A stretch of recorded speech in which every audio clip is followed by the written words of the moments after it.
family atmosphere, and so I encourage you all to vote against this proposal. Thank you. Thank you. Robert Smith, 416 East Main Street. Hello, I'm Bob Smith, Nicole's husband. Sorry for the duplicity, but I come from a different aspect here anyway. My wife and I have operated Uptown Bar and Grill at 416 East Main for about 12, 13 years or something like that now. We're members of Chamber of Commerce, Tavern League, Elks Lodge, Charitable Contributors, Humane Society, Watertown area sports clubs, churches, and many other useful causes. I looked at the event calendar for the Benson Park today, and I found that there are currently 21 food-oriented events and 7 food and drink-oriented events. And then there's 5 more proposed with the Thirsty Thursdays.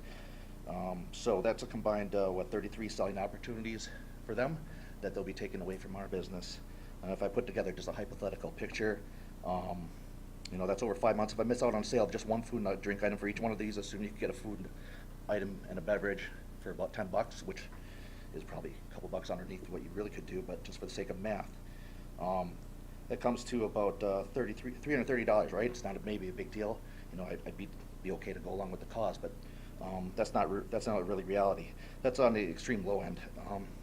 People usually come out in pairs, maybe 4s, even more than that. So even in this minimalistic hypothetical example, the square events affect my business an estimate over $660 or $1,000 in taxable sales, just if it was just a 4-top walking out. But we know that more than 200, maybe 300 or more people are going to these events. And I'm not losing out on just a few customers, I'm likely losing on a lot. And my sales numbers for the last few years reflect this. Just looking at my sales last year contrasted with 2022 for the same months of June through September. June I was actually a plus 0.13, which is okay. But for July I'm a negative 9.25, August negative 21, September negative 4.5, so at least I'm starting to bounce back. In the last 12 years we've been in business, with the exception of the COVID year till last summer, our sales have never declined so drastically in any month year over year as they did last year. I can't attribute all that to the opening of the park, but it would be naive to think that it hasn't had any effect. The weather was amazing last year for the outside, and resurgence of Riverfest really took an interest in our customers going there, which is great. Now the park offerings are expanding further into my business space, and the bridge outage is currently having an awful impact as well. So far it's been a pretty bad year. And I think it goes without saying that allowing another venue to operate any number of days in the park, in addition to what last year would be, have another further negative impact. And I'm kind of wondering, when does this end? 33 events, one summer. Everything the park is doing on these 33 days is in direct competition with our business. We're a bar and grill, we sell food and beverage. Same food offerings, same business offerings, or beverage offerings, same demographics with the 7 evening bands, mostly on Fridays and Saturdays. I just got a couple more. Allow me one more minute.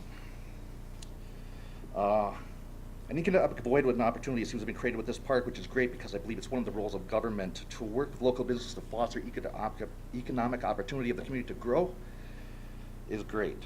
But instead of waiting for the local business community to catch up to fill that void, it would seem that every opportunity is being taken to for the city government to reach outside our community, creating special licenses, special considerations, special rules, creating strife, and creating competition where there doesn't need to be any.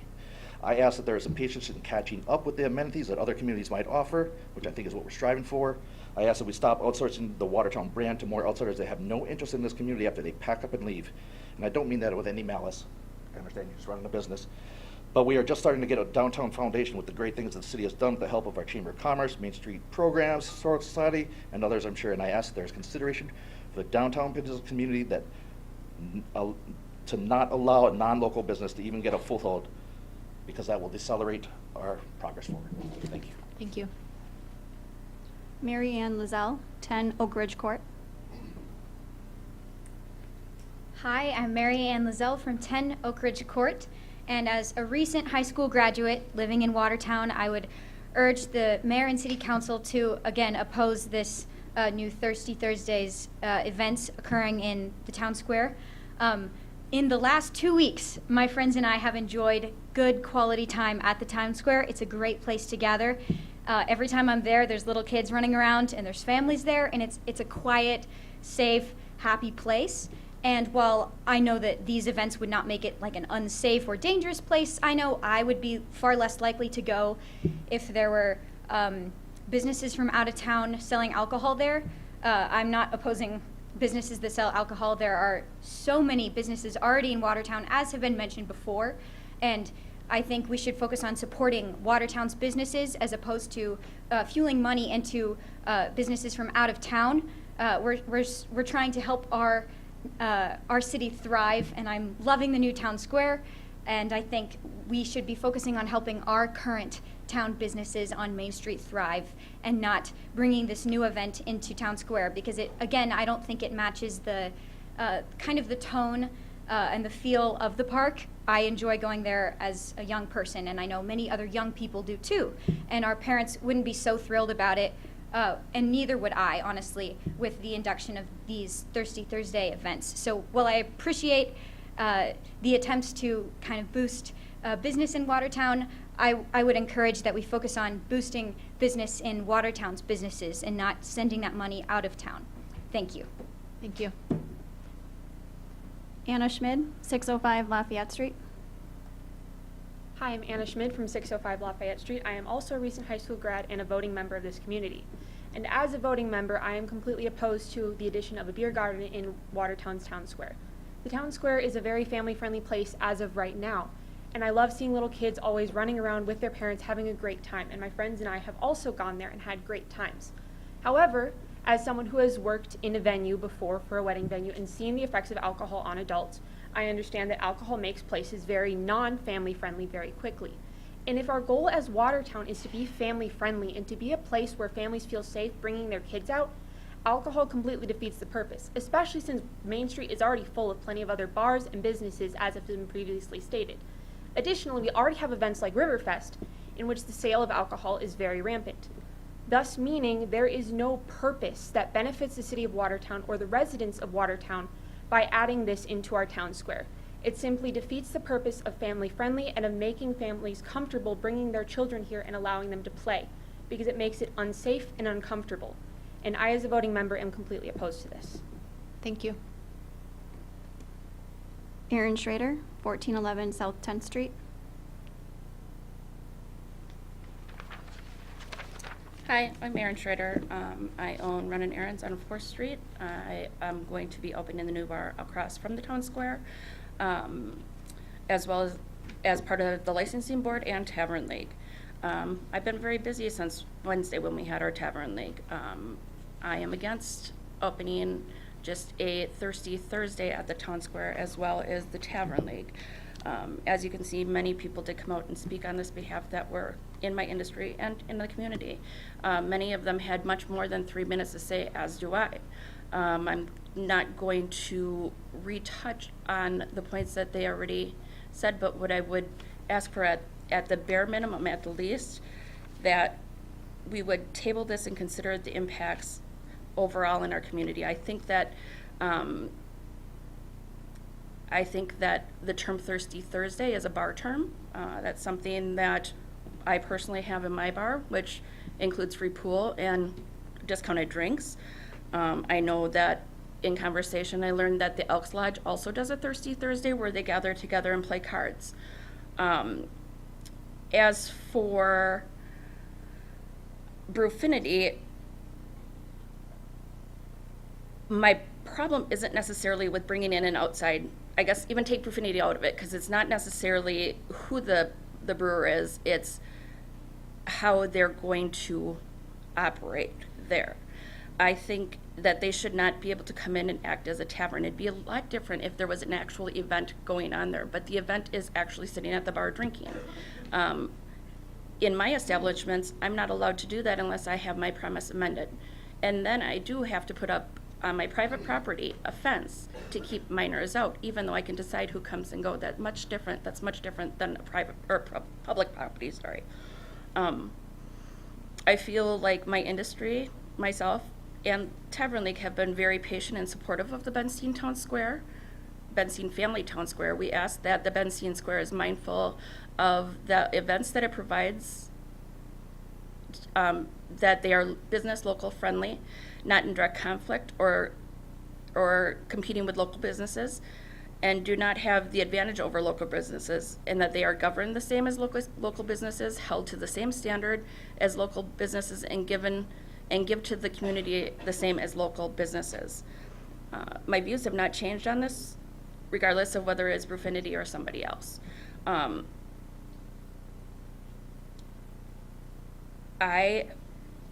In my industry, we are subjected to inspections and to compliance checks. I know that what I was told in the past is that we do not have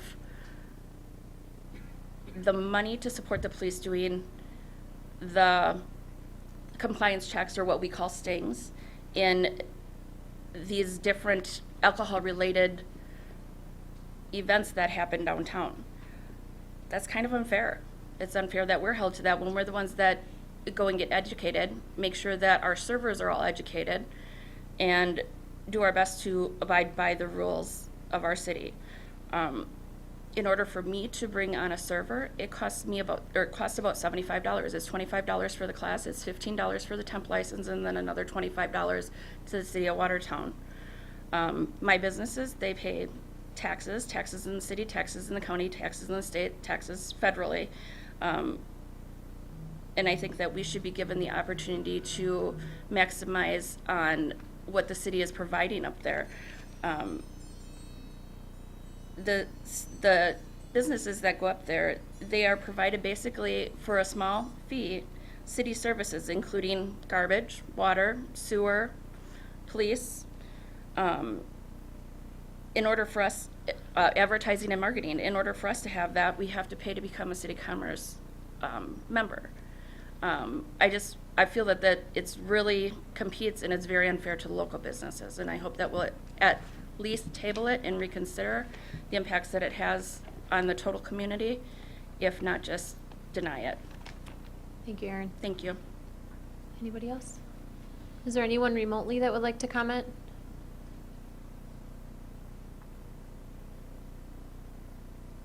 Looks like Ian?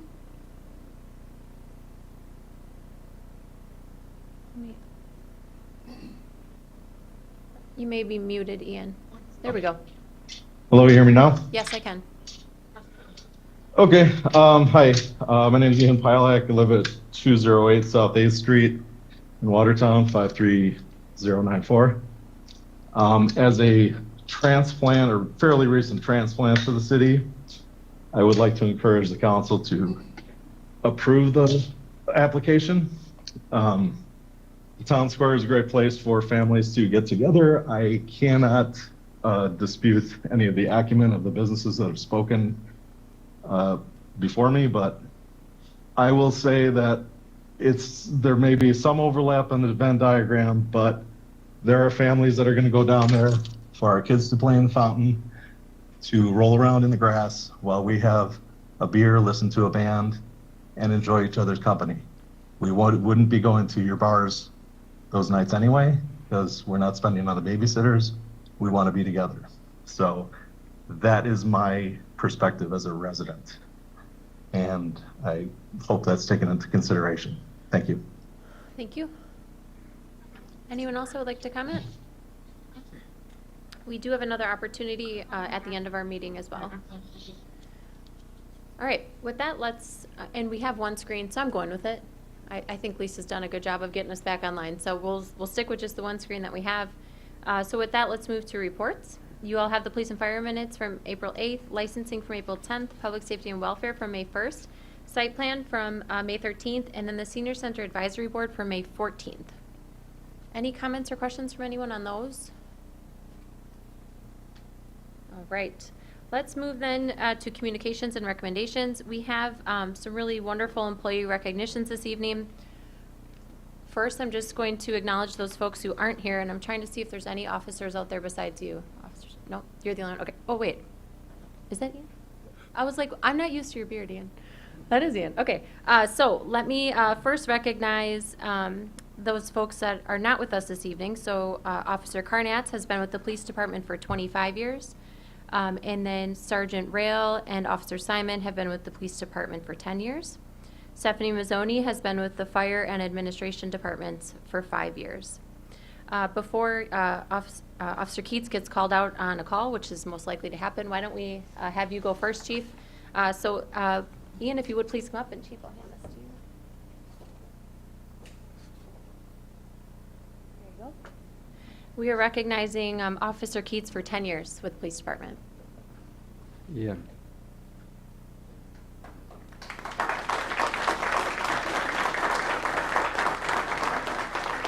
I won't make him speak, but I did want to say a few things. Ian, it's been about 10 years. Seems like that went by really fast. You were a brand new officer. I was a brand new sergeant. Kind of grew together very well. I really appreciated your work then. I really appreciate it now as you continue to grow. I moved away and being shoulder to shoulder all the time, but I really miss that. I really appreciate the work that you do. Ian has sacrificed in some ways. I won't go into details with us here in public, in ways that many officers never get the opportunity to, if you want to look at it that way. So I really appreciate that. If you want to ask me later about that or ask him about that, maybe he'd be willing to share, we'd be able to talk about it. But just some really special stuff. He's a great officer, a great community member, providing a lot of good stuff for the citizens of Watertown. So again, Ian, your certificate for 10 years, and again, thank you for your service.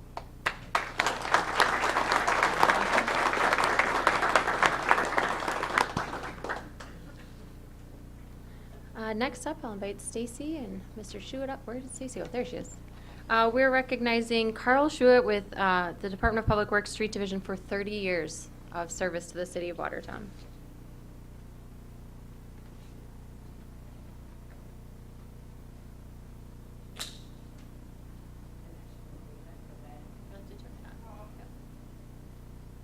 Everybody else has their stuff memorized.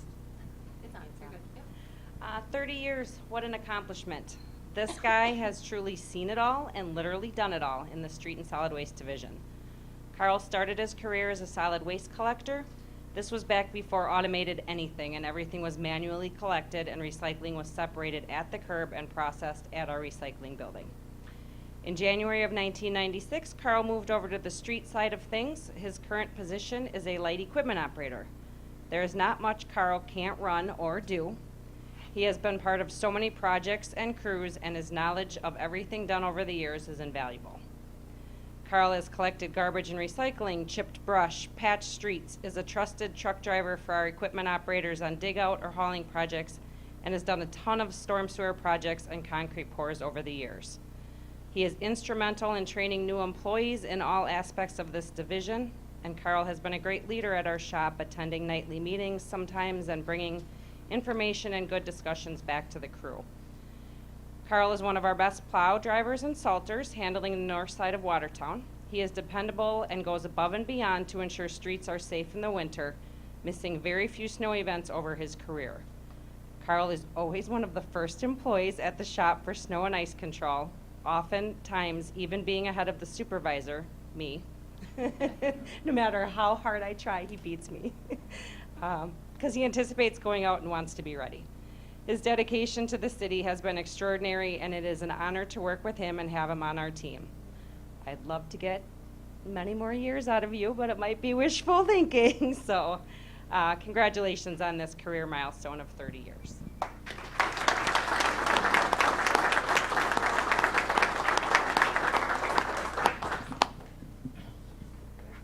Very good. It's always just a really inspiring experience to see people that have dedicated that many years to serve us, right? To serve the public. And Chief alluded to it as well. Officer Keats has served this community in a way very few people have, and hopefully very few people ever will. And we're just so grateful to him and everyone else who's chosen to give their careers to us. We're very fortunate to have everybody. All right, with that, let's move to new business. You have a few appointments for consideration in your packets. Is there a motion on those? Mr. Lampe.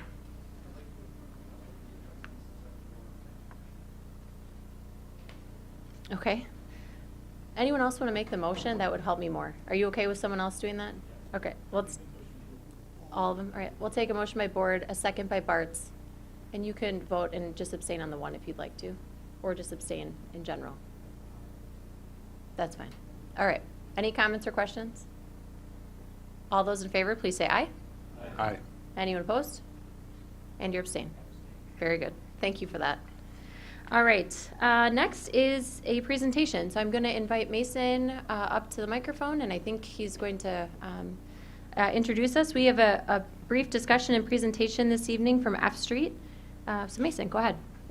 Thank you. I'm glad the mics are working again. Me too. A few weeks ago, we had F Street here in Watertown at Plan Commission to kind of do a preliminary site concept presentation to the Plan Commission. And this is a proposal to redevelop part of the North First Street parking lot, which is kind of a kitty corner from City Hall, and develop a series of townhomes along the Rock River.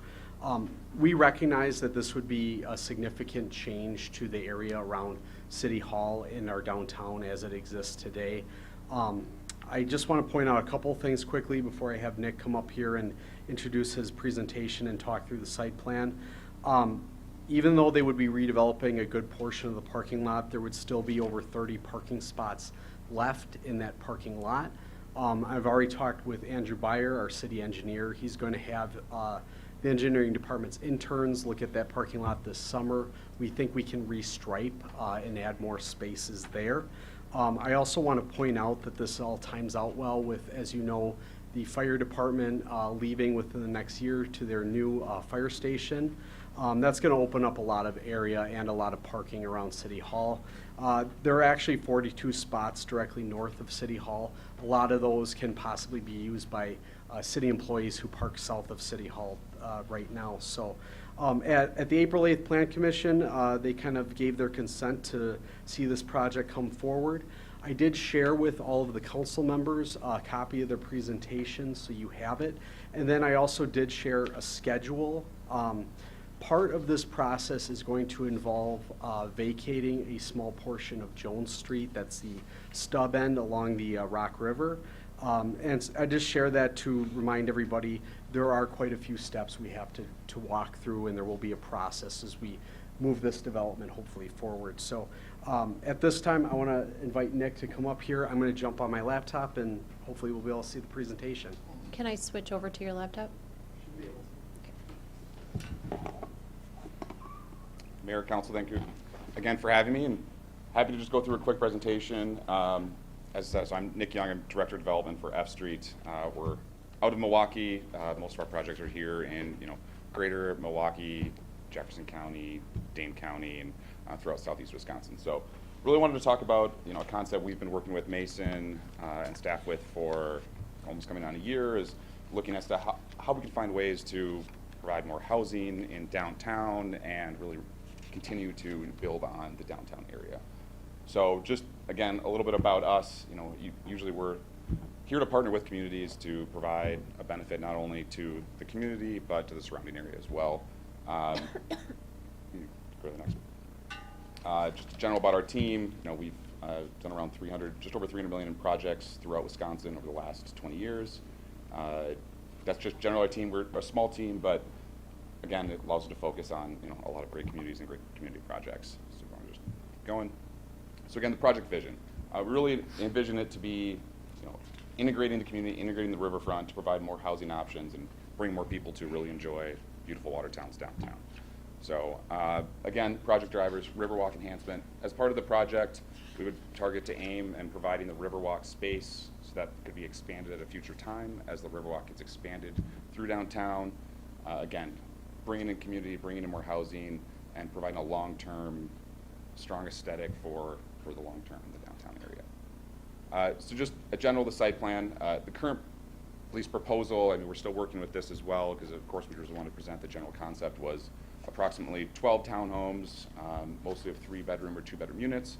It's more family style, empty nesters, those who really want to walk downtown. Each unit would have its own patio overlooking the water, its own garage, so the entire development would be self-parked, and really large, spacious units to really enjoy their home in the downtown. This is the general proposed elevations, very modern yet blend in with the downtown, the nice color blending with the darks and the whites and the natural colors to blend with the river in the downtown area. just general floor plan, the plan would be, you know, all the bedrooms upstairs, the living area downstairs with the extension of the patio. So very clean space. GCA did a very good job designing the product overall. And again, each unit would have its own garage and as well as a tandem spot in front. Again, just going back, I mean, you know, of course, the city parking's, you know, a piece of it. It would be taking a parking portion of the parking lot and the Riverwalk space. As noted, a piece of Jones Street, that would just be a green space. We'd really try to utilize that as more of a green space for people that might have pets, and really just to have more drainage in the green space as well. Move on. Again, GCA is our architect, and then if we want to move on, we're just working to do the construction. I don't believe any of them were able to make it today, but Mike made it. But just the general team. So I really wanted to just generally present the concept, have it open for discussion.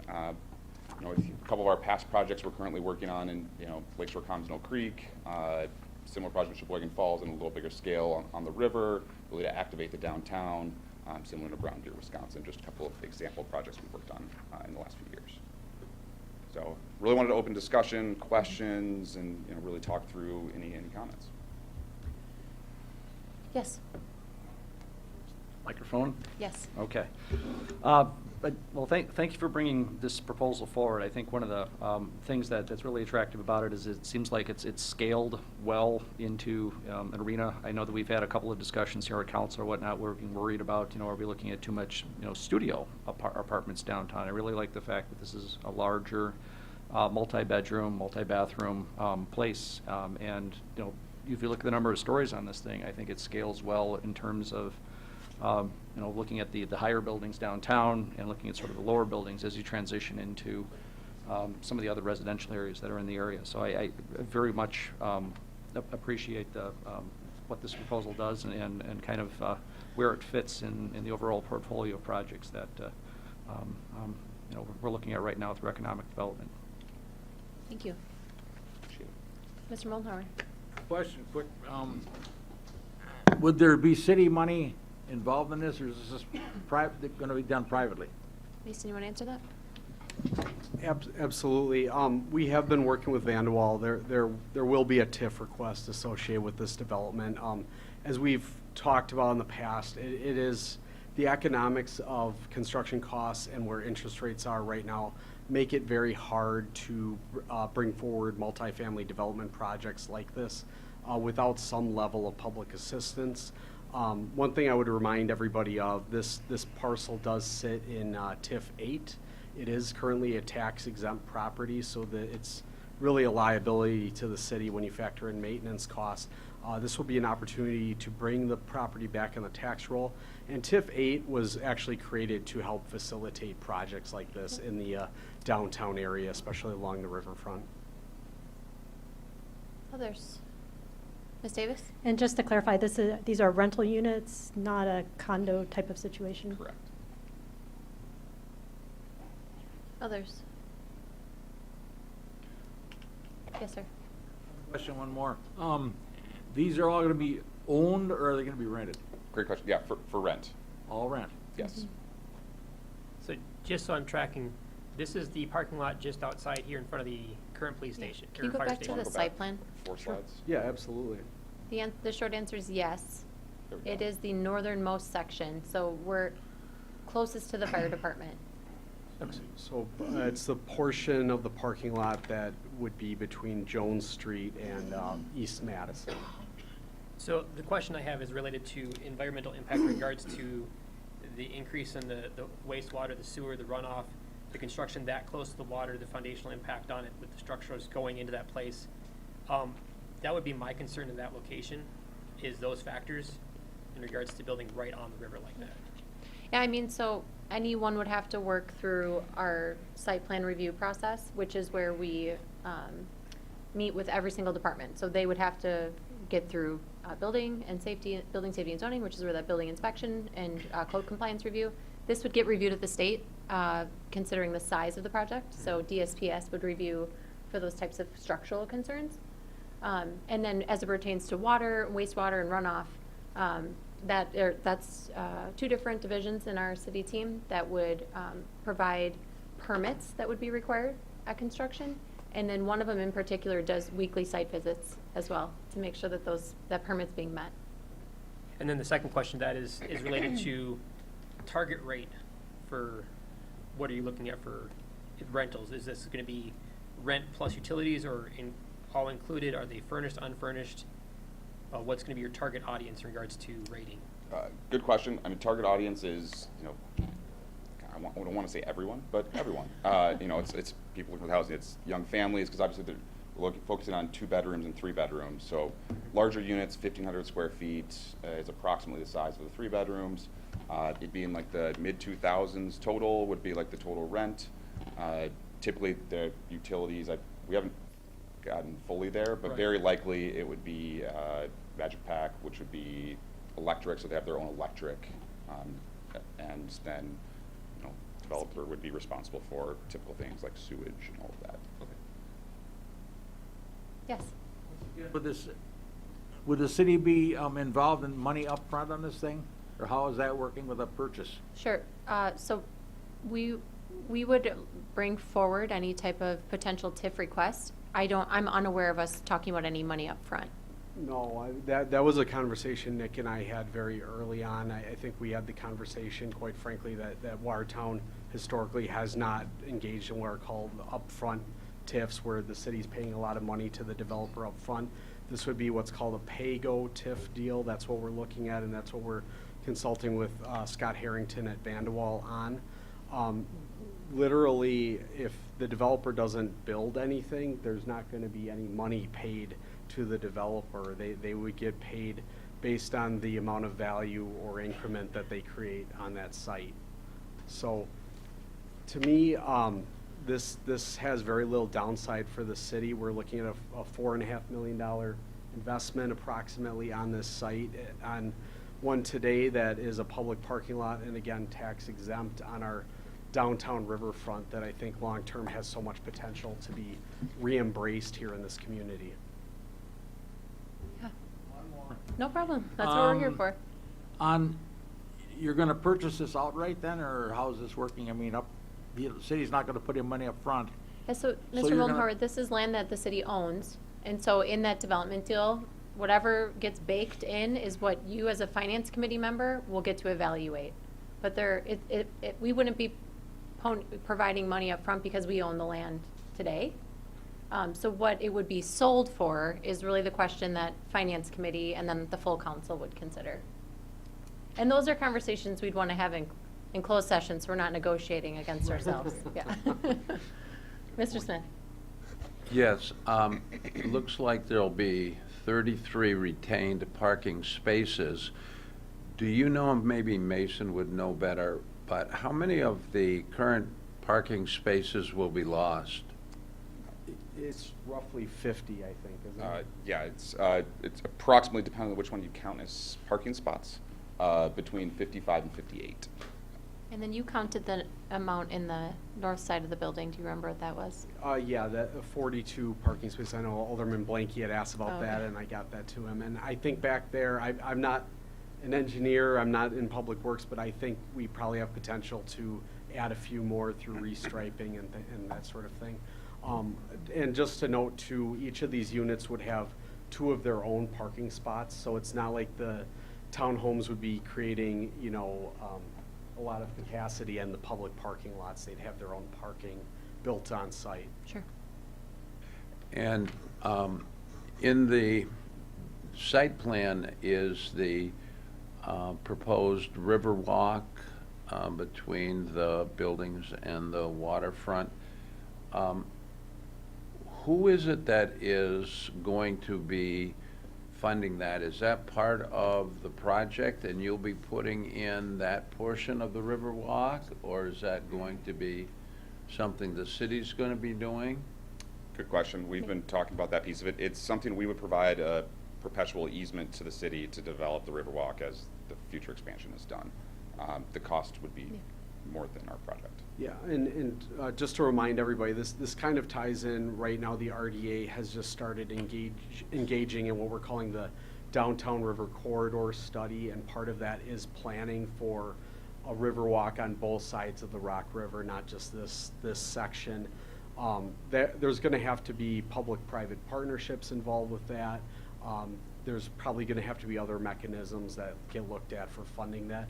That's something we're working with the firms that we're working on that planning, Rinka and Kapoor, on, and coming up with a plan for that. So what's shown on the site, I just want to clarify with everyone, what's shown on this photo on the screen is a potential future river walk. It wouldn't be constructed with this project. F Street would just be providing an easement so that in the future, should the city want to build the river walk, we would have an easement to do so. It's not something that would be constructed in this phase of the project. Which is confusing. We own a piece of property. We're going to give the property to the developer, and then developer's going to give us back an easement. Why don't we just keep the easement if we're going to be responsible for it anyways? I'll leave it up to Stephen to figure out the right way to do that. That part doesn't make a lot of sense to me. Well, what we're trying to, the impression I want you all to have is we're going to maintain some level of rights to land right on the river. Maybe I should have said it that way. Well, I agree with Mason that this is very much in line with what the RDA is working on for the riverfront, so I think it's excellent from that perspective. I'm going to say something that I always hate to say when I'm looking at developments. This is a suburban apartment complex in an urban marketplace. I struggle with that. This is exactly the same document that we looked at 2 weeks ago up in District 1. It looks no different to me. The materials are materials that you would use in a suburban installation, and we're in the middle of a major urban area, an urban area. I think it could be designed to fit much better into the community. And so I'm struggling with that part of it. Others? Did you? Yeah. So Mason mentioned it, and I'll just kind of clarify what my concern is. It's the parking concern, and I brought this up in Plan Commission as well. So yes, we're going to have 42 parking spaces on the north side of City Hall.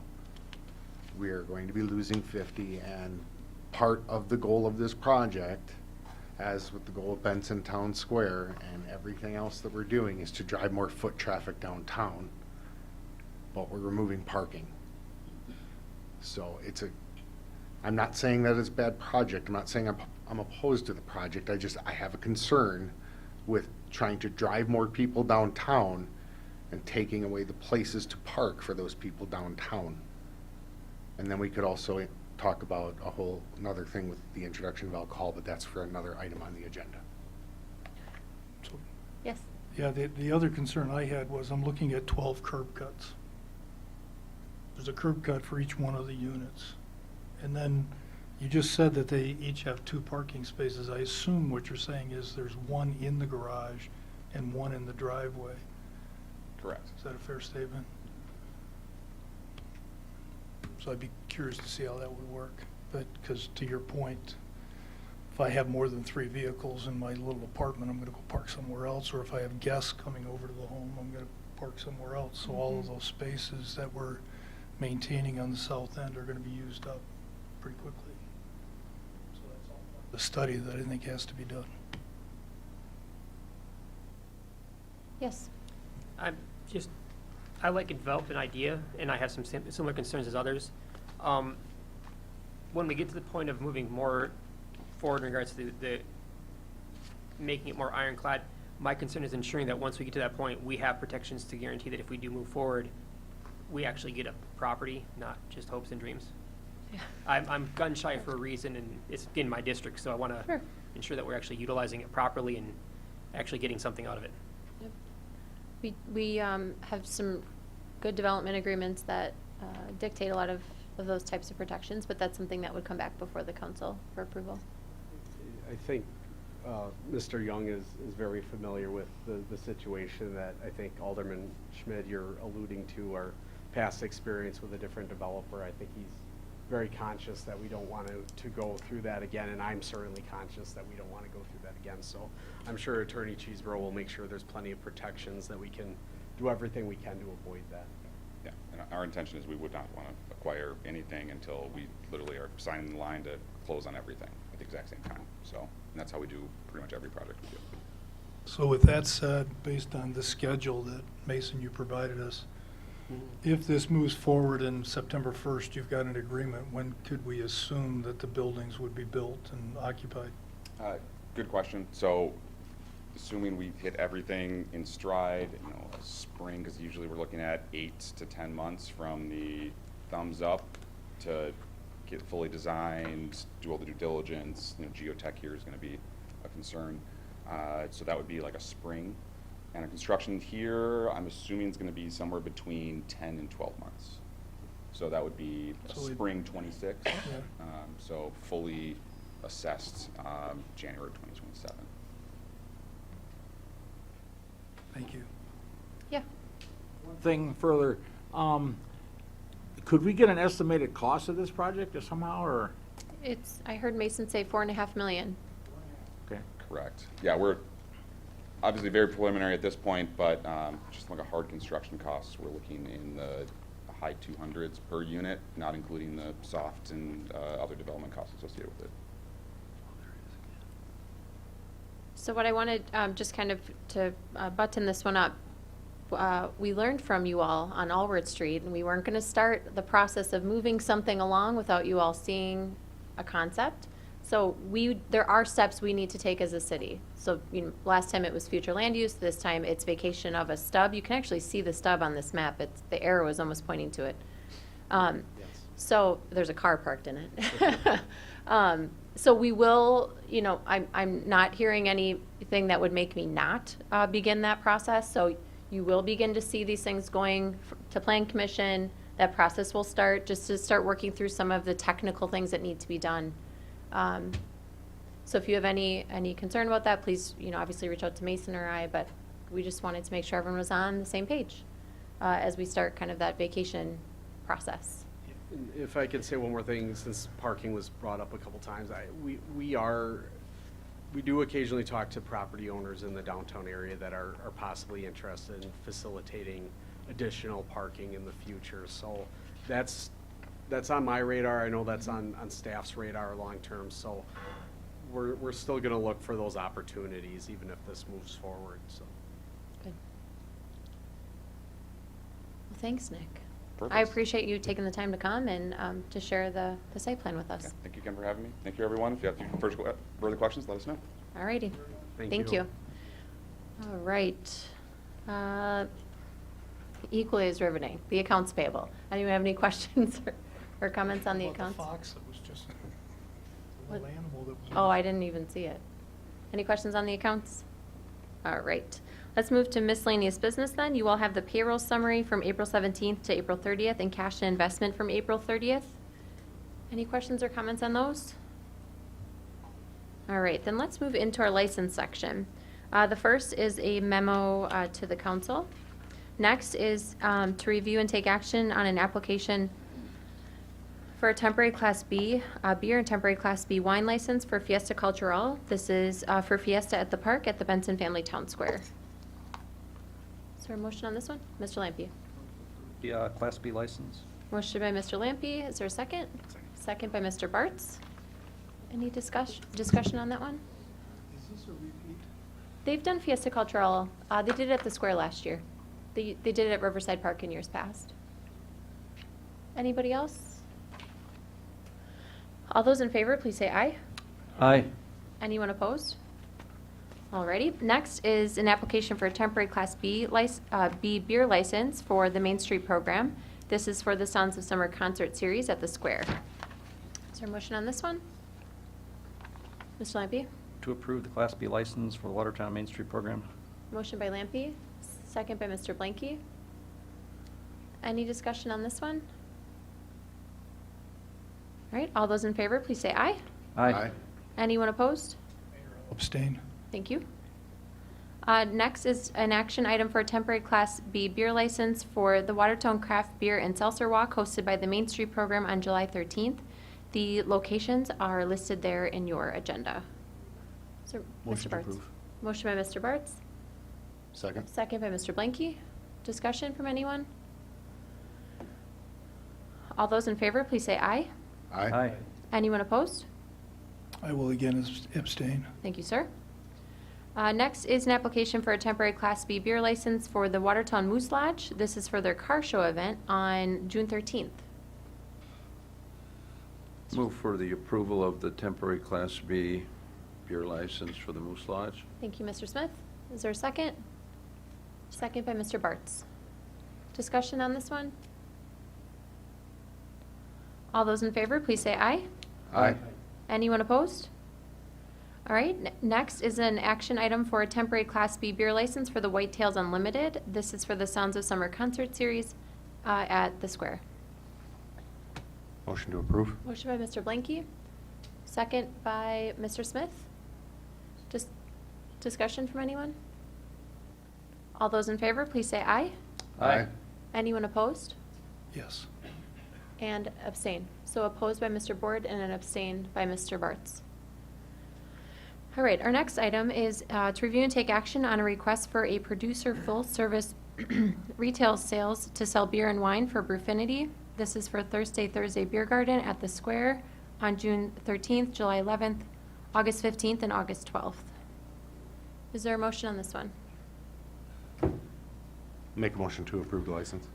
Motion by Mr. Blanky, second by Mr. Bartz. Can you go grab my brown, I'm like this close to having an asthma attack. Can you go grab my brown backpack from my office? I can text you my, do you know my code to get in my office? Can you get him in there? Sorry, you guys. It's humid in here, right? Yeah, and that doesn't work well for a person like me, especially if I have to talk a lot. So go ahead. Sorry, you guys.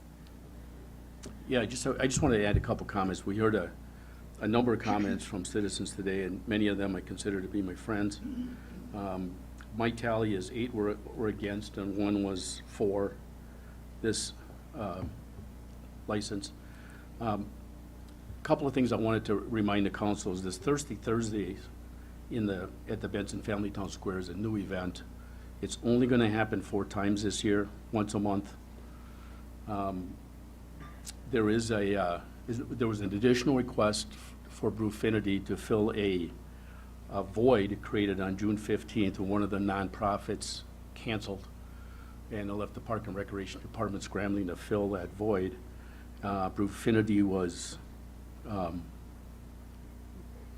able to move in and be able to satisfy that void on that date, but it was at the request of the Park and Recreation Department. I wanted to add some additional comments. Now, this is a form that has to be approved once a year. I mean, it goes to licensing, but it's a Form AB 105. It's a Wisconsin Department of Revenue form that Brewfinity is required to complete. And I just wanted to mention on here, it specifically outlines who qualifies to do this.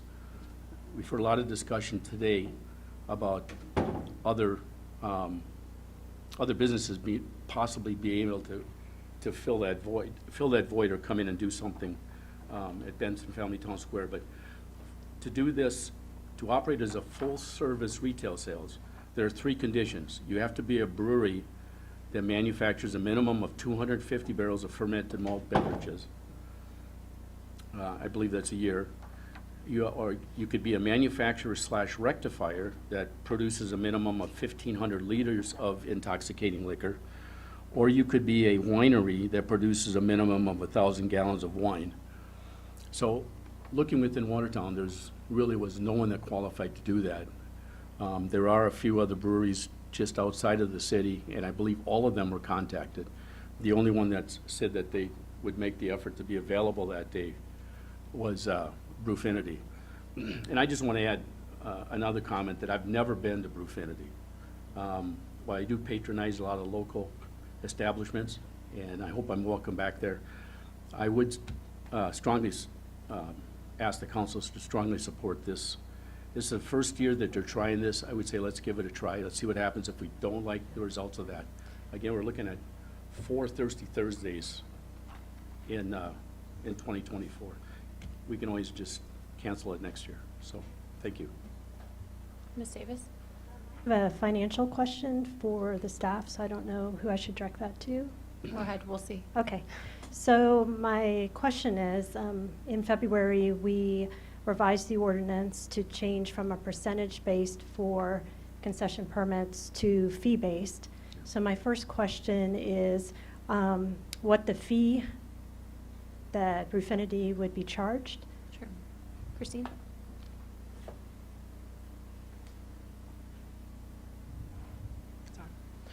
They would be charged $250. So my next question is Thirsty Thursday a special event?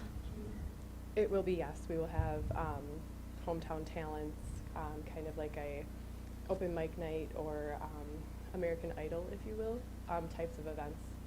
So here's where my concern is, and we talked about this just briefly when that fee schedule came by. I think there was some confusion because the fee schedule was put in with the ordinance, and we were directed just to focus on the ordinance. But it did come up in that council meeting that there is some discrepancy in the ordinance itself that makes it very difficult for a concession fee to be charged to any person coming to sell food or alcohol or any kind of beverage. And if you look at 398-20, which is the rules that govern concession in the parks, it says a concession permit is required except, and it says that a concession permit, this is 398-20, letter B, it says this section shall not apply to the following situations. Number one, the person has a temporary Class B, so that would be a picnic license, or a special event license. And then in this case, the city is holding the special event license. Brufinity wouldn't be holding that special event license.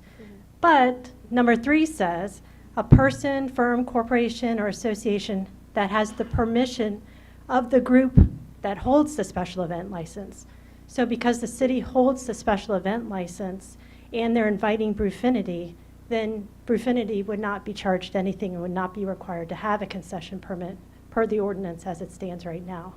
So in that situation, Thirsty Thursday would invite an out-of-town brewer to come to the city, and with city taxpayer money, the city would pay for marketing, the city would pay for auxiliary police, the city would pay for streets to set up barricades and tear them down, and all that goes into a special event.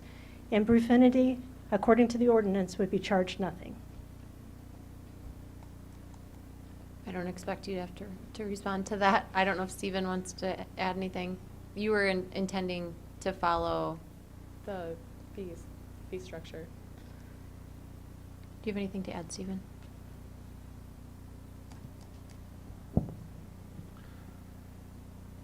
We would still be able to issue a charge for somebody coming to the park and providing the service in that situation. So my understanding is that they intended to proceed with the concession permit requirement as somebody was coming to a park and serving, not directly associated with the special event, but as something aside to it. Okay.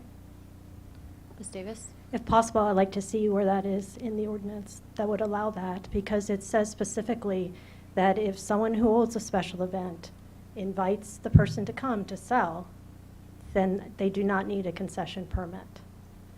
And they, according to the fee schedule, they would not be charged $250. Stephen, you can, I think, follow up on that one Sure. with Ms. Davis.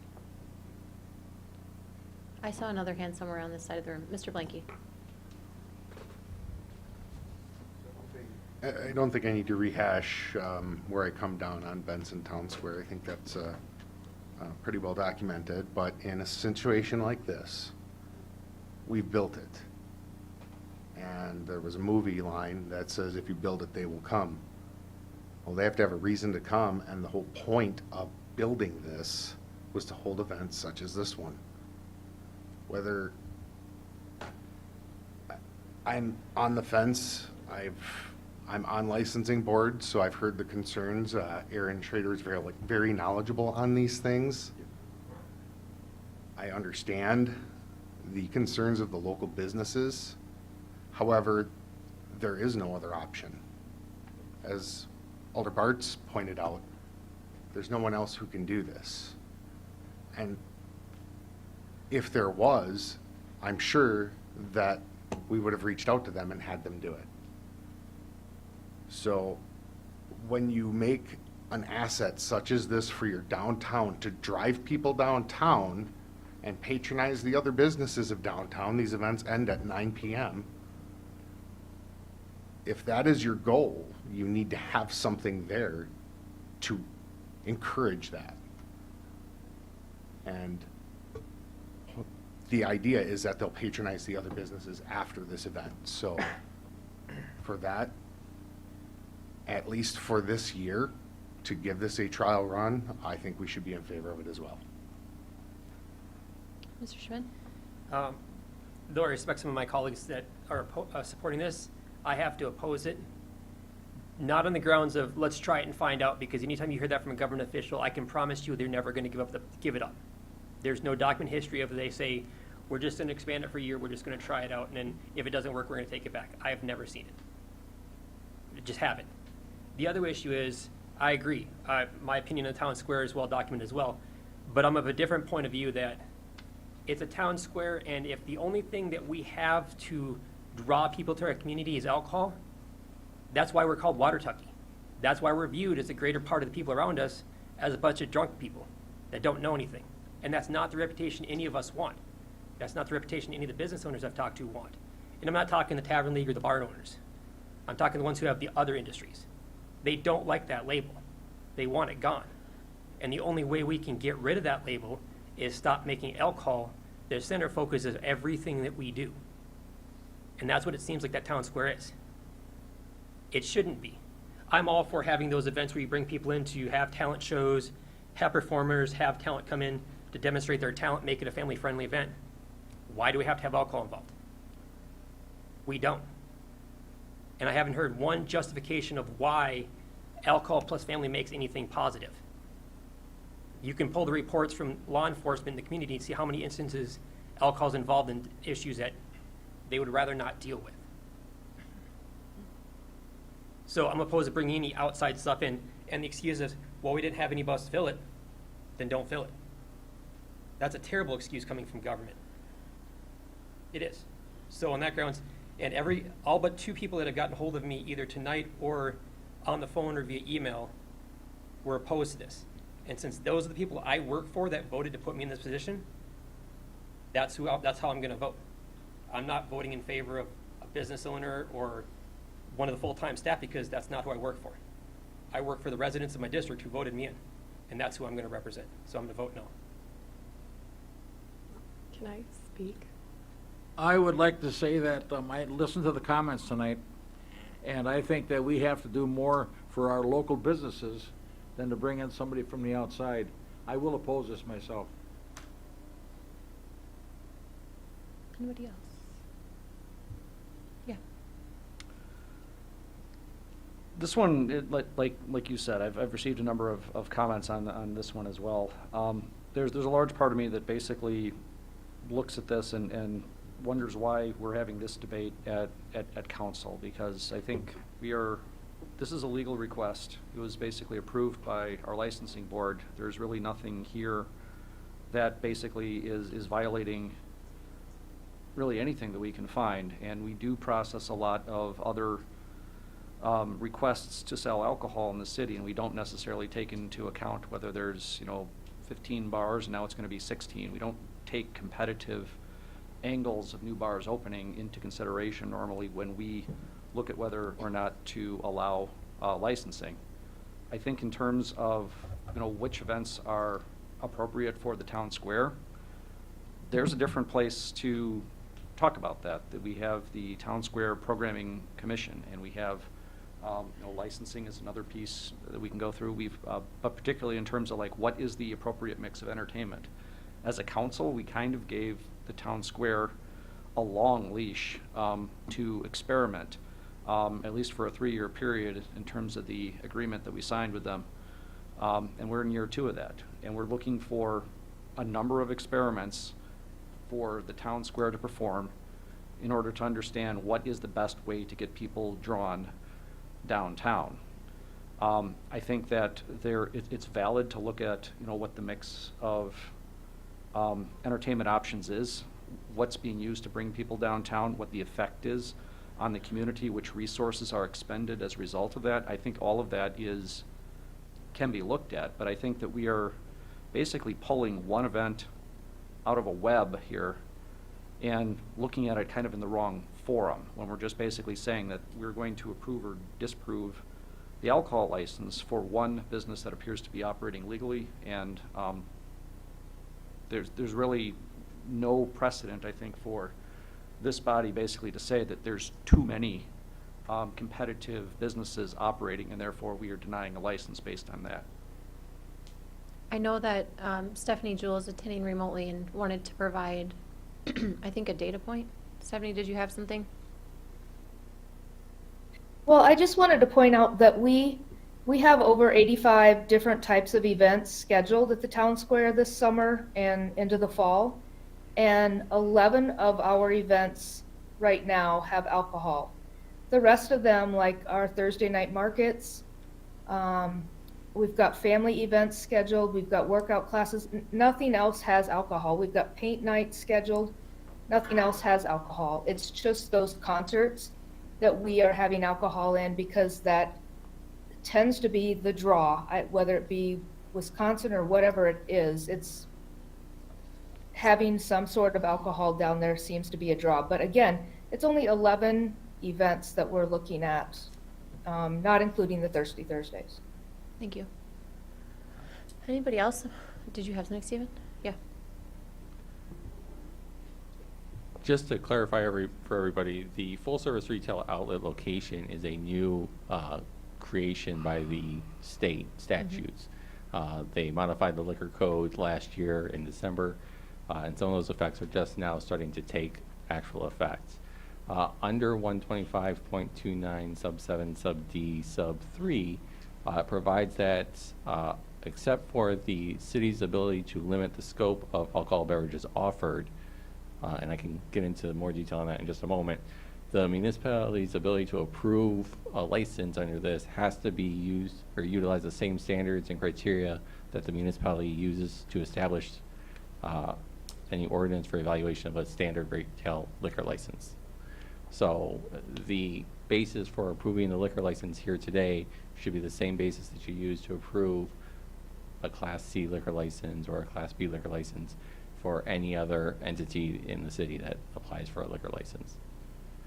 Now, the other caveat of that is the limitation of the scope of alcohol beverages, and that's because under the full retail service license, the entity is able to serve beyond what they produce. The city can limit that to only be light spirits for what they produce. So malt beverage brewer could only serve malt beverages. We can limit it to that, but if they manufacture wine, they have to be able to sell wine at the event, and if they manufacture spirits or alcohol or liquor, they have to be able to sell those as well. So essentially, the council's been limited by the state statute and the state legislature to say, yes, we want this brewer to be able to serve all alcohol, whether or not they produce it or not, or no, the question is, they can serve malt beverages and only malt beverages because that's what they produce similarly. And then the question is, do they meet the standard requirements for the city to issue a liquor license? Okay. Questions on that? Yeah. So for this particular vendor, is this also a wine producer, or is this only a beer producer? Megan is saying beer. So if I understand what you just said, basically there's a choice for the ordinance if we want to say, just bring your beer that you make, or also wine. It's just your class that you make. You could extend it theoretically to either of the other two categories, which would be liquor or spirits or wine. But you couldn't say you can't bring any other malt beverage. So because they're a brewery, they're allowed to bring their manufactured products or other similar malt beverages, is my understanding of the current ordinance or statute. Okay, but this request that we have in front of us, this one is for wine too, right? So they want to do the full-service retail, but they have indicated to us they would sell their beer and seltzers made from another Wisconsin brewery. And I'm looking at the application, AB 105. They've got line 19, they've got wine checked as alcohol beverages offered for sale. And they've got line 20, alcohol beverages that they produce is only checked for beer.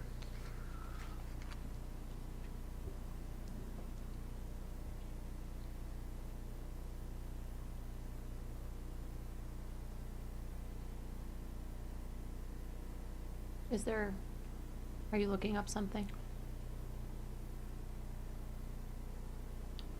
So where? Do you have a question? where- Megan, where are you I'm- looking up something? Okay, go ahead, Mr. Lampe. So where I'm going with this is essentially to reiterate what the city attorney is saying, which is that when we're looking at this license as a council, I don't think we have a leg to stand on, basically saying that we are going to deny this based on, we don't like alcohol, there's too many alcoholic establishments in Watertown, there's too much competition, because we don't evaluate other requests that come through this body in that way. We basically take a look at what happened at liquor licensing and go with that recommendation unless there's some other reason to do that, and basically the competition, or it's alcohol or not, is not one of the criteria that we normally evaluate alcohol licenses on. But that said, I am also very much in favor of basically restricting that down to essentially what this business brings to the table. So if they're a brewery, they can bring beer. Don't want them also bringing wine. Mr. Moldenhauer? If this should pass, I would ask that in the future, or maybe this next year, we look at trying to get our local businesses more involved. Because we have that here right in Watertown. And let's get these people involved in our Yeah, things so at the township. I'll factually share, I know that Christine and Stephanie connect with our local taverns. I know that they've hosted open house meetings with them as well. And I do know that there's state laws that limit their ability to sell beyond their premise. We heard that from Ms. Schrader and the limitations she has at her premise. So I don't want to debate. I just wanted to share factually. I know those two things happen. But I hear you, Mr. Moldenhauer. It's a commitment that I can't imagine anyone would say no to that on our team. Mr. Wetzel? Mr. Cheeseborough, is that what Mr. Lampe, his interpretation, is that correct? It sounded like you were saying that we cannot deny this request, is that correct, this license? You can deny the request, but to do so, you would need to base it on the same factors that you would deny any other liquor license that was submitted to the city. So it would be no different than another application for a liquor license. Ms. Davis? Unlike any of the other liquor licenses, this comes with a form that requires the governing body to approve, correct? All the liquor licenses are submitted on a form that requests approval for the license. But this one has it has the date the governing body approved. Correct. Is that located on the other forms, that blank? Yes. Date the governing body approved. And are we allowed to, do you all know if, I'll hold that question. Yeah. I'd like to call the question. Give me a heads up to get up my cheat sheet next time you do that.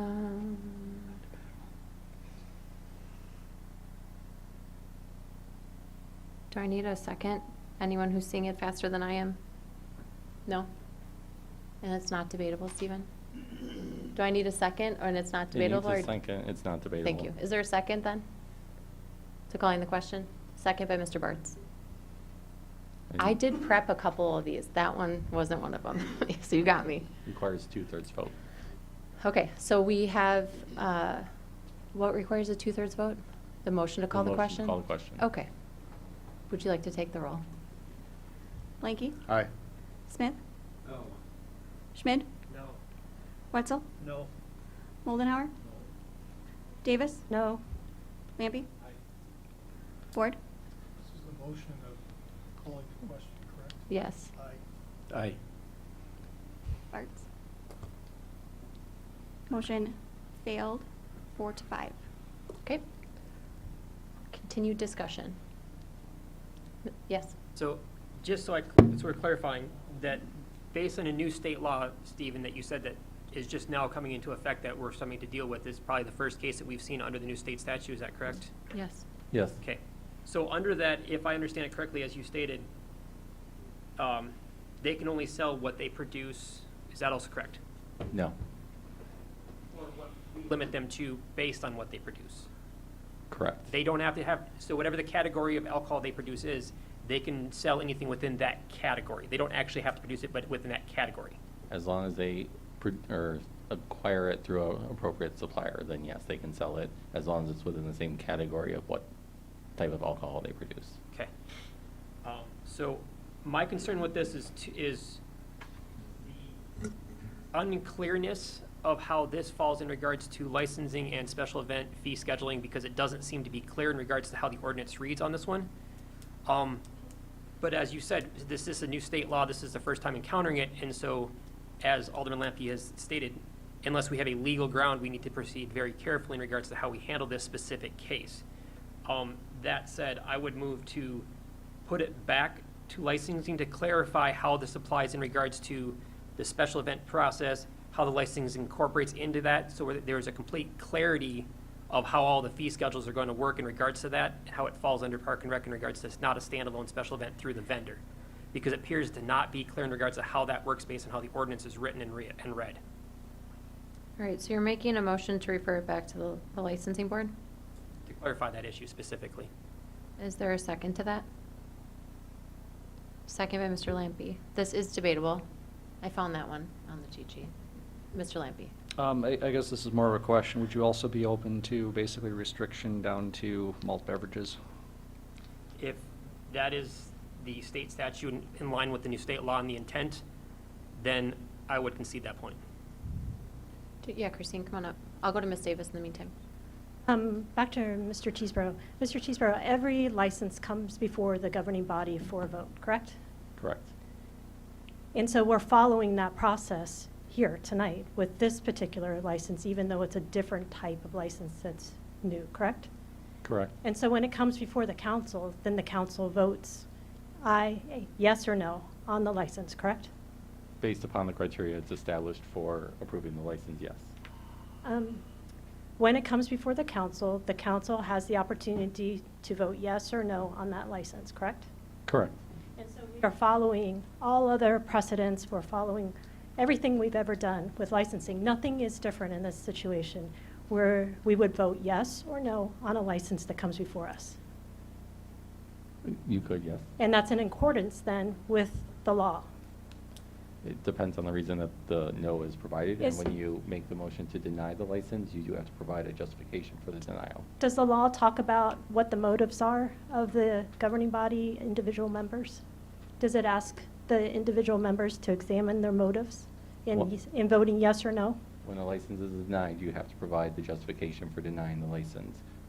And the justification would be that it failed by vote of the governing body?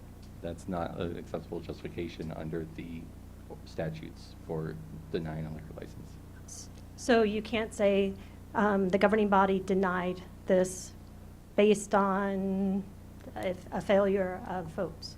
No. So just like when we do with, for instance, bartender licenses come up recently, we will make a motion to deny based upon a Category 1, Category 2, Category 3, Category 4, or Category 5 denial. And then that passes, and then the clerk has to send a letter to the individual noting the reason for the denial.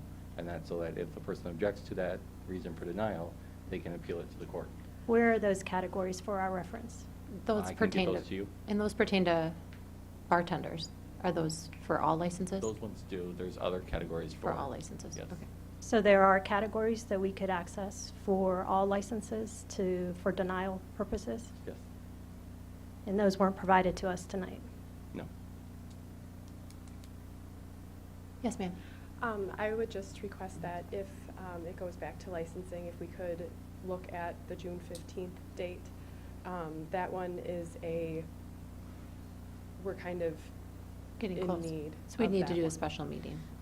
Okay. Right, is what you're saying? There's a, Yes, that would be before June 15th, if it doesn't Sure. get settled tonight. thank you. Okay, you guys. Yeah, Mr. Blanky. Our next council meeting, I believe, is on June 11th.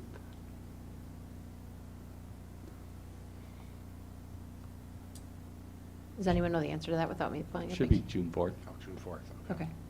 Does that time frame make it so that there's any risk to these events? Yeah. Groofinity needs 2 weeks from the state. So. That's what I thought, because I remember the last time we denied them. We Yes. denied them because there was an ordinance that prohibited us giving them that license. I remember that, and I remember there was like Yeah, in my it's- mind, it was like a 30-day or something, but yeah, it's 2 weeks. It's 2 weeks. They need to, Because then the send it state out. needs time to do their part of this. yes. So we'd be pretty close with the fourth. Because they would need 2 weeks prior to the event for the state to do their piece of this puzzle. They wouldn't have enough time. They would First- not. First day No. is the 13th. Yep. Okay, right now, and I'm just level setting, so I'll come back to you all. But right now, we have a motion to refer back to the licensing board. We have some date concerns. Is there any splitting of this where we could do one and then debate the other so we satisfy this debate concern? Unless the current motion was amended, no. The current Okay. motion would be to send everything to the Back, licensing okay. committee. Did you have something, sir? I supported the motion to send it back, and basically it sounds like there's two packages of ambiguity. One is exactly how are we chaining up the fee structure and the responsibility back through the ordinance. And the second was, the potential classifications for denial. If you're looking for, splitting, I am more interested, I guess, in any of potential classifications or denial that licensing could come up with and do that. I mean, is that an easy get to understand what those are? Is the question, can we efficiently provide you the reasons for denial? Yes, we can. Okay? You want to just, I would need to get the documents, and I don't have them readily available right this second. I can make sure that everybody has them. yeah, and that's kind of where I'm kind of back where if we don't have the stuff at hand, I want to be careful that we don't trip over anything we shouldn't trip over. So that's a large part of why I'm supportive of kicking this one back. Others? Can I make a comment? Sure. Does it have to go back to licensing board and park and rec? Because we, licensing board, wouldn't have that concessions part of it. That was the question. The fee schedule. I think that's a good question. We can navigate that, I think, outside of the meeting, but we'll need to answer that. We could do specials for both if we needed to. Anybody else? Okay, then I'm going to remind us all that we are at a motion to refer back to the licensing board. And we need a majority on this one. Megan? Schmidt? Aye. Wetzel? Moldenhauer? Davis? Lampy? Board? Aye. Bartz? Aye. Blanky? No. Smith? Aye. Motion passed 8-1. Okay, so with that in mind, then, we'll just make sure that Christine, can you make sure we connect with Megan and Steven, and we'll figure out what we need to figure out in order to try to get some special meetings called to get it addressed again. Okay? All right, thank you, everybody. We have one more license. This is an application for an operator license for Brandon Joliffe, and I believe it was a recommended denial. Mr. Smith? I'd make a motion to deny the application for the operator's license. Motion to deny by Mr. Smith with a second by Mr. Moldenhauer. Any discussion? All those in favor, please say aye. Aye. Aye. Mayor, we just need the justification for the denial. Oh, that's right.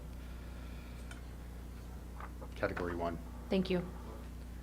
A motion, we needed to list the reason, which was a category 1 denial. Is that fine? Yes. You're fine with that, sir? Okay. All those in favor, please say aye. Aye. Anyone opposed? Very good. All right, you guys, let's move on to ordinances. The first is ordinance 24-13. This is an ordinance to amend section 410-56A, smoking prohibited places of the City of Watertown General Code. This is here from Mr. Lampy in Park, Rec, and Forestry on the first reading. Is there a motion on this one? Yes. Move to approve? There's a motion to approve by Mr. Lampy. Is there a second? I'll support. I saw Mr. Wetzel, so a second by Mr. Wetzel. Yes, sir. Everybody should have a memo in their packet. I don't know if you've had a chance to read it, but basically, one of the things that we had requested, particularly in the back and forth that I had with Alderman Blanky last time, is that we go back and get an amended, very clean ordinance to look at. And that is not the ordinance that you find in the packet. That is the ordinance that is being suggested in the handout that is at your desk here. So I am going to probably get a little bit of guidance from the city attorney on this one, because I very much like the one that was handed out that was cleaned up and talks about prohibiting smoking and is very clear about, you know, establishing this new area where smoking is prohibited for the first time in a park. And I want to make sure that that one is the one that advances, and then we have a clean copy to vote for in a future session. So I could use advice as to how to do that. I would suggest just making a motion to amend it to the as presented version of the ordinance. And then we'll understand what that means in terms of going forward for the packet. So, yeah, I agree. I think, substituted essentially. Yes. I move to kick it back so that the public has an adequate opportunity to see it, not just make a change on the fly that didn't get published with adequate notice to the community. So out of due process and out of the sake of the transparency with the community, kick it back to what would appear Park and Rec to make the clear copy there and then bring it back forward, because it's smoking, it can wait, and if we want to do it right, then let's do it right. Okay, so there's a motion on the floor to send this back to Park, Rec, and Forestry. Is there a second? Could you clarify this back? I'm 24, lost. 24, the one in your packet right Okay. now, because we have yet to have a motion to amend it. Okay, I'm with you. Yeah, that's a fair question. There is a lot of different ones today. Okay, so there is a motion to refer this original version back to Park, Rec, and Forestry. Is there a second? This is a Robert's Rules dance tonight. Yes, okay, with a second by Mr. Smith. Does anyone want to debate that? I do. Yes, who was that? Mr. Blanky. Before we send it back, it would be nice to have some discussion on the amendment so that Park and Rec has clarity as to this is what we actually want to vote on. And if we send it back before we discuss the amended version here, we might be right back in this same boat at our next council meeting. Because there is one item in this that I wanted to have some discussion on. So if we send it back without that discussion, then we're right back at square one, having to kick it back again. So before we kick it back, which I'm not opposed to, I'm opposed to kicking it back before discussing the amendment. Yes. I also don't want to kick it back to Park and Rec. We just got done kicking it over to council, basically saying, okay, guys, draw where smoking is prohibited. You know, from Health Board, Fred and I, or Alderman Smith and I recommended basically all the parks.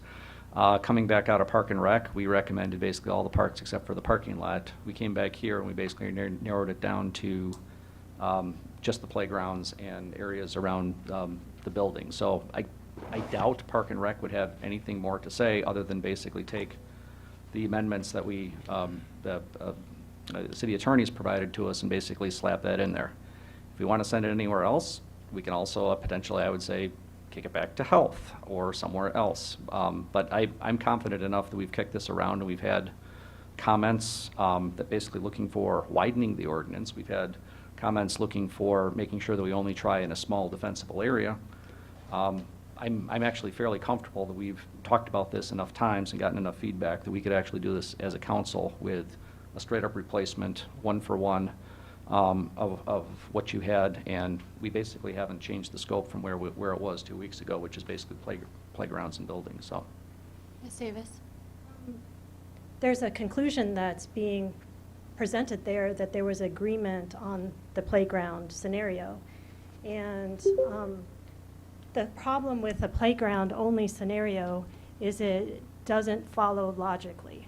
Because in a playground, I assume those of you who are presenting a playground, no smoking around a playground, I assume that the reason you're choosing a playground is because there's a likelihood to be a concentration of children in that playground area, and so therefore put up a no smoking sign around that.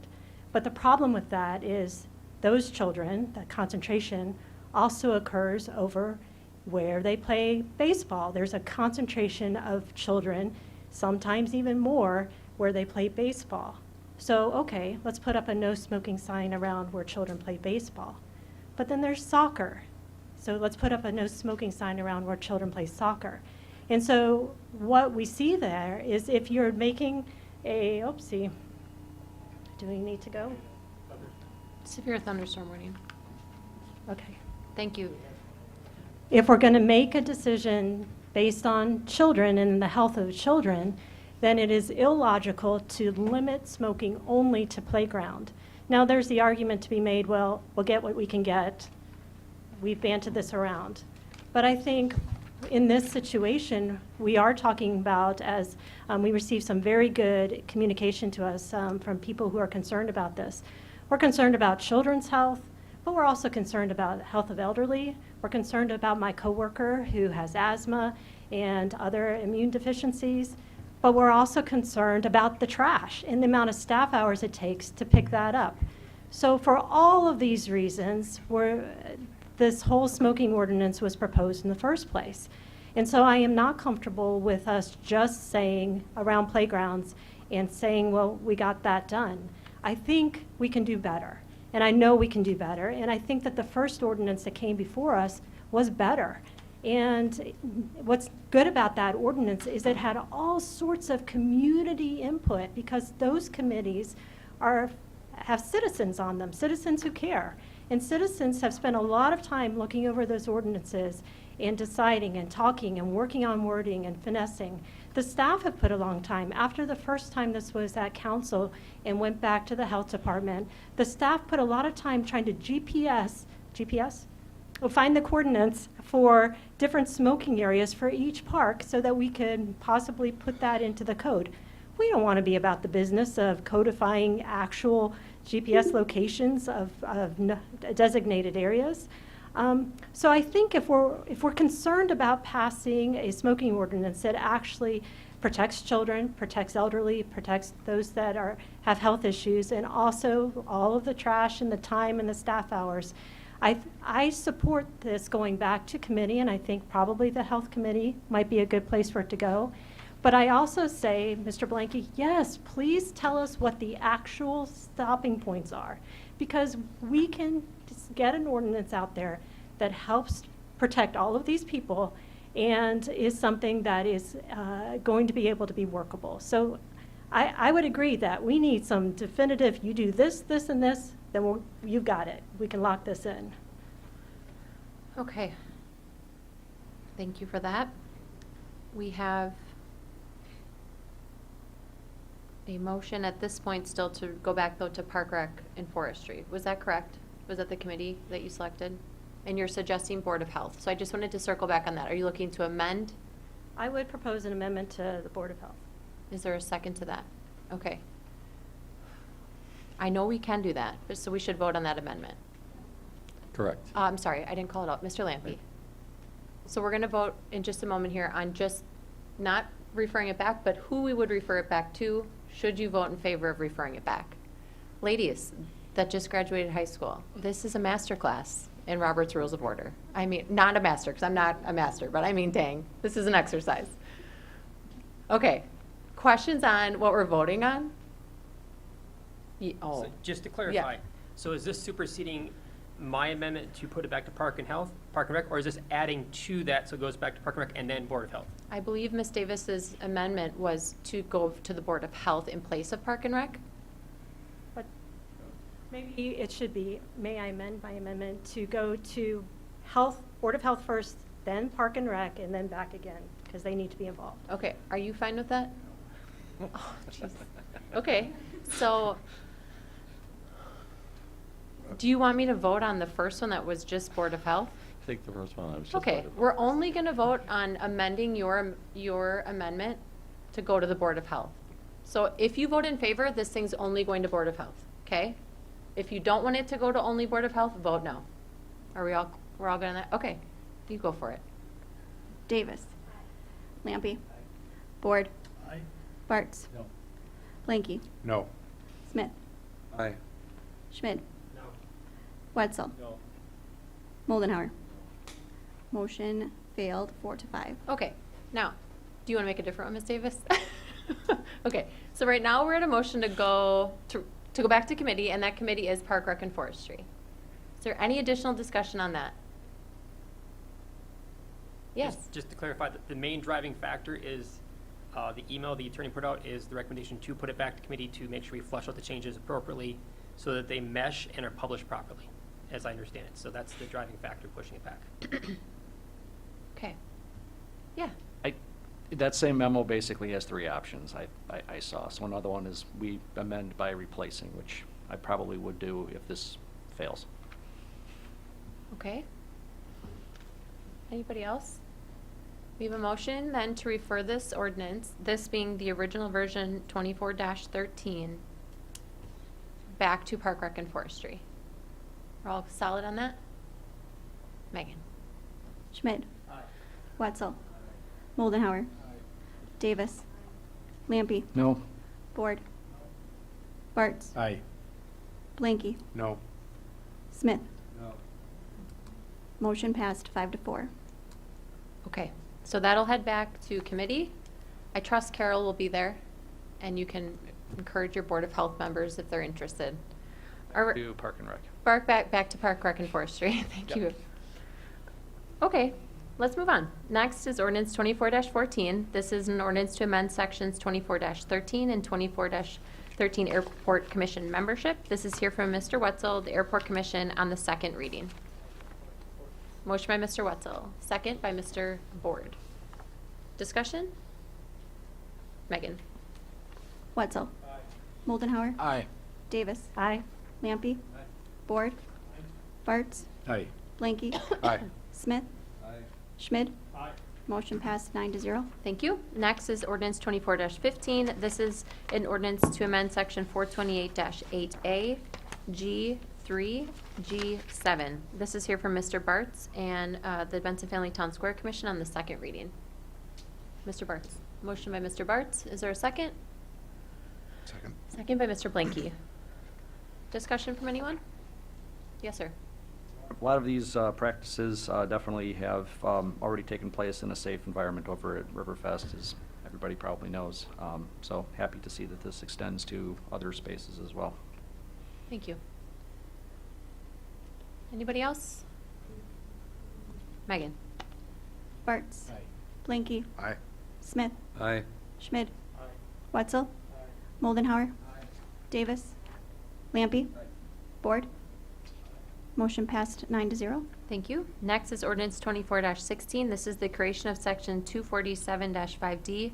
This is an ordinance to regulate boating on the Rock River and prescribing penalties for violation thereof. This is here from Ms. Davis in Public Safety and Welfare on the first reading. Ms. Davis. I move to suspend Rule 11 of Watertown Ordinance 114-7 to permit Ordinance 24-16 to be passed by two readings of Ordinance 24-16 at the same meeting for an accelerated adoption at the current meeting on May 21st, 2024. I'll support that. Okay. Are you fine with that? Yeah, that's fine. Okay. The reason I asked that is normally we read it, vote the first time, and then take the motion, but I think the way you phrased it, it does work. Okay. Okay, so just factual content. This is to put in buoys for the river at the bridge. And the DNR won't let us put them in until we pass this ordinance, or they won't put them in. So it would just allow us to get those placed quicker. That's why we're looking for the suspension and reading it both times tonight. So are we voting twice? The current vote would be to suspend the rules, and Yep. then we would still need the motion To for approve? first and second reading. First and second. Okay, very good. So first, I'm just going to take a vote on suspending the rules to allow us to vote next on 2 readings at once. Are we all good on that? All right. Megan? Davis. Aye. Lampy. Board. Bartz. Blanky. Aye. Smith. Schmid. Aye. Wetzel. Moldenhauer.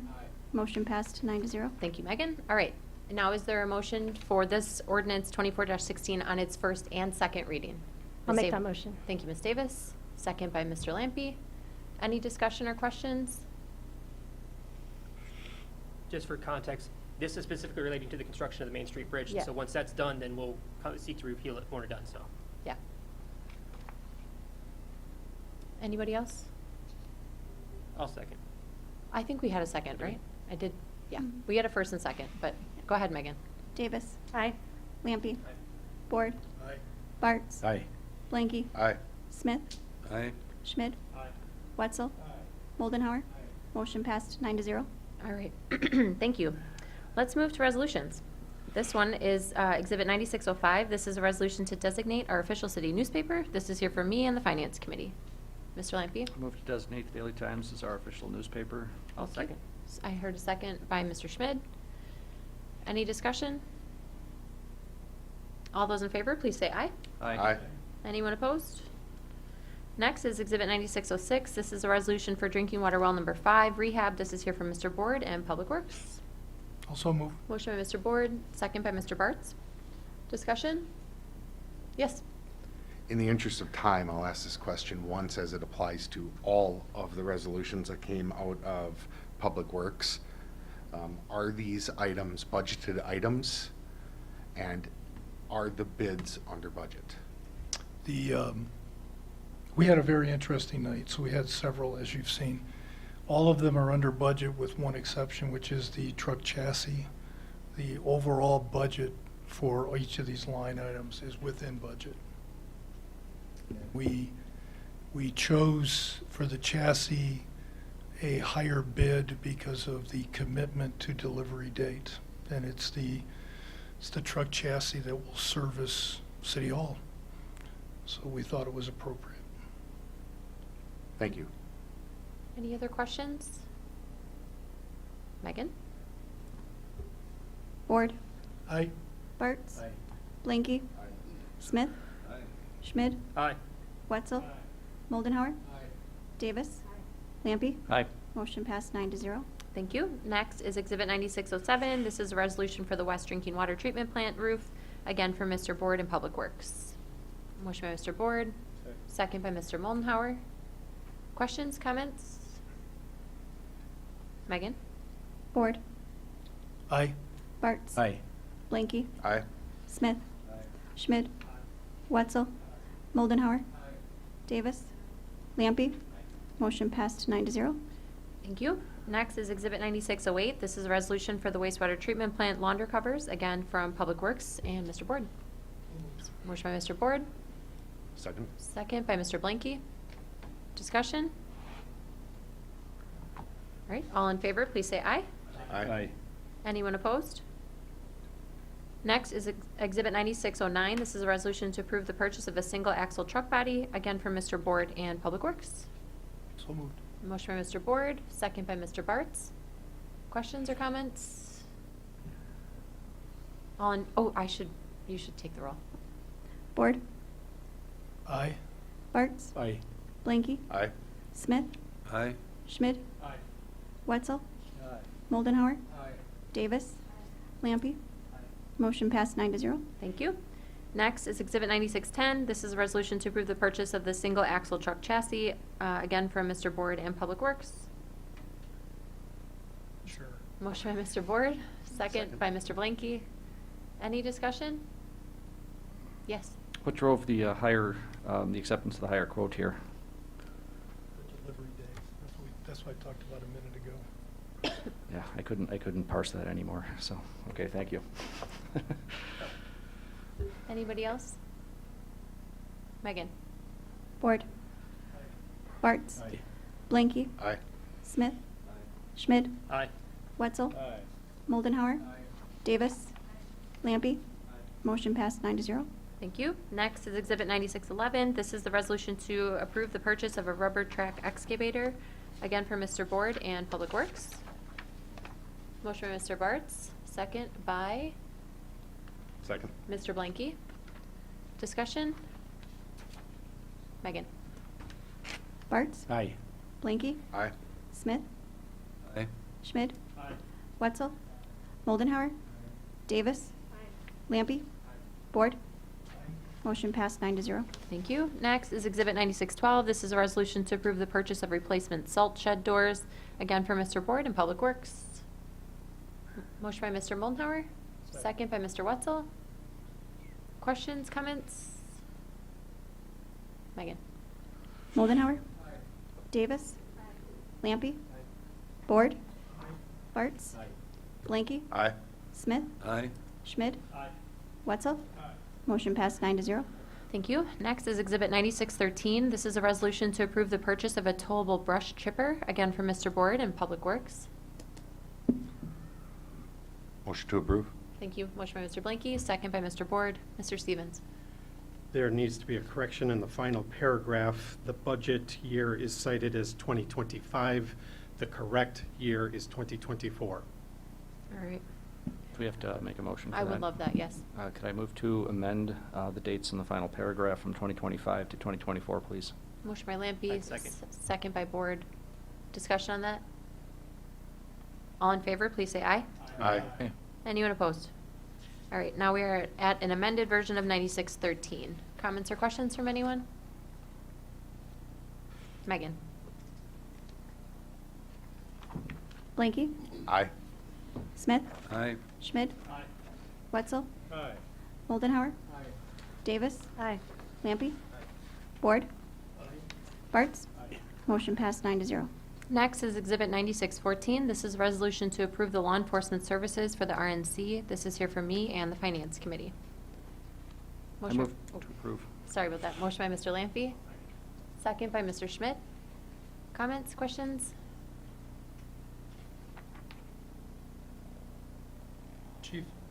Chief, how does this affect your staffing?